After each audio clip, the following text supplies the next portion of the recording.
ഷോർട്സിന് എന്താ വോയിസ് കൊടുക്കാത്ത ചോദിക്കേണ്ടി എനിക്ക് സ്വതവേ വോയിസ് കൊടുക്കുന്നത് ഒരു മടിയാണ്.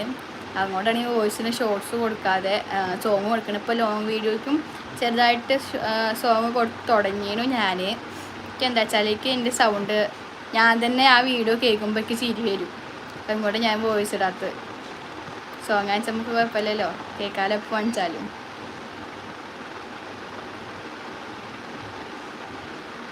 നിങ്ങൾ വോയിസ് കൊടുക്കുകയും വോയിസ് നോക്കി നോക്കാം. ഞാൻ എന്താ വെച്ചാൽ ഞാൻ വോയിസ് ഇടുമ്പോഴേക്ക് കുഴപ്പമില്ല, പിന്നെ ആ വോയിസ് ഇട്ട ആ വീഡിയോ കേൾക്കുമ്പോഴേക്ക് ചിരി വരും. അതേപോലെ ഒരു വിക്കലുണ്ടാവും. ഇപ്പോൾ ഈ ലൈവിലിരിക്കുമ്പോൾ തന്നെ നിങ്ങൾക്ക് അറിയുണ്ടാവും ഞാനിങ്ങനെ ഇടയ്ക്ക് ഓരോരോ പറച്ചിൽ, അങ്ങനെ ഓരോ പറച്ചിലുണ്ടാവില്ലേ എന്തൊരു വോയിസിലും. നല്ല വോയിസ് ദീപ്തി, നിങ്ങൾ എന്നെ വെറുതെ പൊക്കാൻ വേണ്ടി പറയുകയാണ്. അല്ല എൻ്റെ വോയിസ് അത്ര നല്ലതൊന്നുമല്ല. എനിക്കറിയില്ല എൻ്റെ